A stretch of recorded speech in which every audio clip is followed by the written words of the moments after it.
everyone, and welcome back to my channel. If you're new here, I'm Haven and I am a second grade teacher in Oklahoma.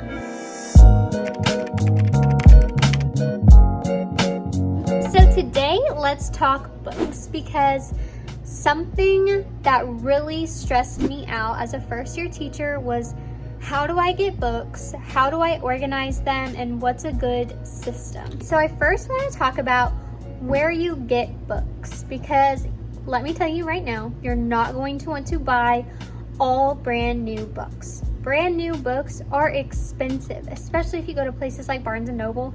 I highly recommend you stay away from places like Barnes & Noble, even though they do a teacher discount, because chances are you're going to find those books in other places for cheaper. One way you can get books for cheap, and this is one way that I did it.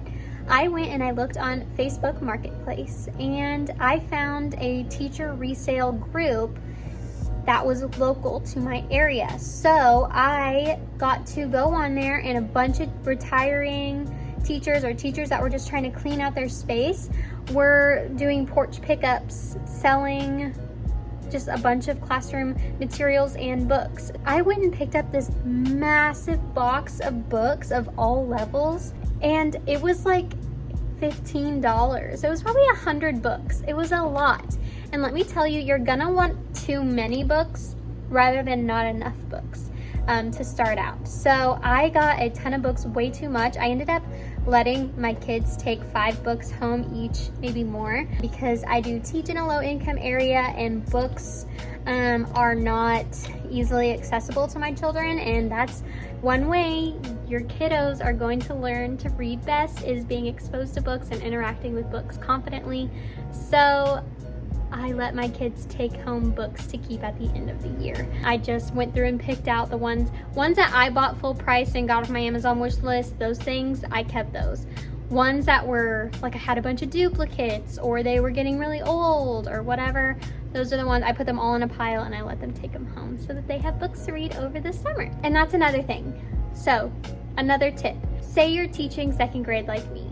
You don't want to go on Facebook and say, hey everyone, I need all second grade level books.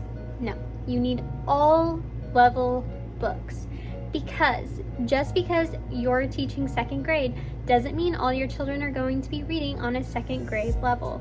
You're going to have kids that come into second grade and they can't read a sight word or a thing. They can't read anything.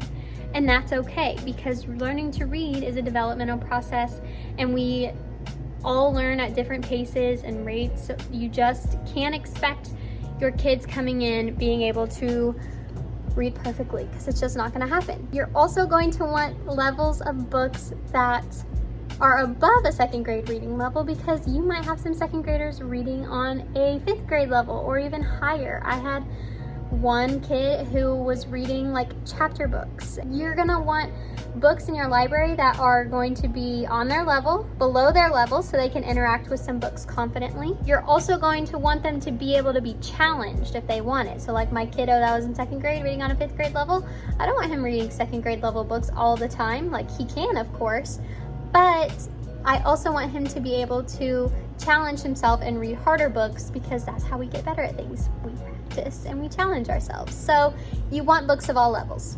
Tip number 2, you're going to want books that gauge like all the interests. So like all the different genres, fiction, nonfiction, sports, books about money, books about animals, books about, you know, fairy tales, all the normal genres, fairy tales, fables, science, social studies, books about other countries.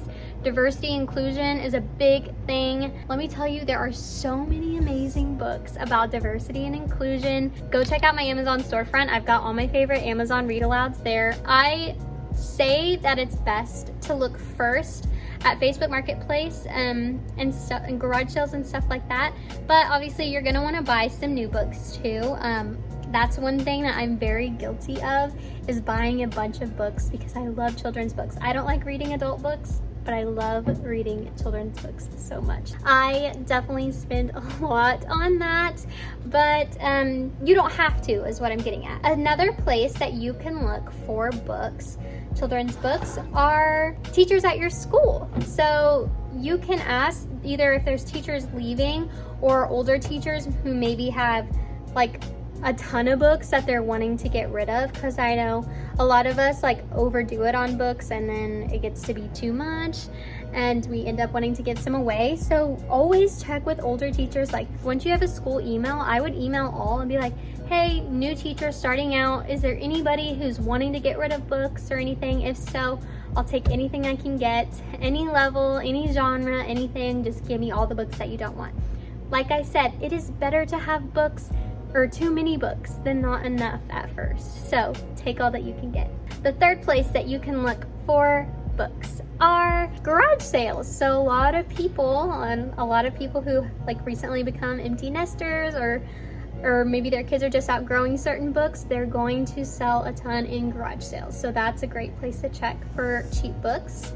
The fourth place you can check is Half Price Books. I know I've never actually been, but a lot of people say to go there. So check out Half Price Books and Goodwill. Apparently a lot of people get a lot of good children's books from places like Goodwill.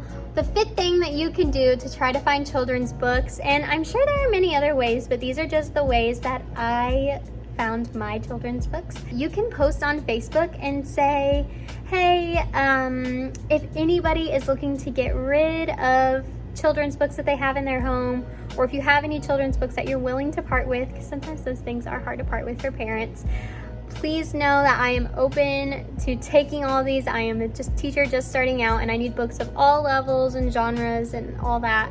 So please give them to me if you don't want them. That was another thing I did. And the last thing, of course, is make an Amazon wish list. People love, I've noticed that on my Amazon wish list that I make, people want to do the books more than anything else. So that's a great place to start. Okay, now let me show you what I'm doing to organize my library. Let me start out by saying last year my library was a freaking mess. So I had a big, huge library of way too many books. It was honestly overwhelming. So I took one of these black crates and I just got like 20 books and put them in there, like usually 20 books that kind of like had to do with what we were learning, and then some random ones here and there because I like for them to be able to choose what they read about. I would just like throw a bunch in there, and then those were the books that they could read for that week. And then I would just like switch the books out every week because one, COVID, didn't want them touching all my books, having to sanitize all the books every day, like it just wasn't possible. And then two, because they weren't being respectful with my books, they were tearing them apart and just throwing them back in the bookshelf. So I decided to keep it. I just consolidated what books I wanted them to read, if that makes sense.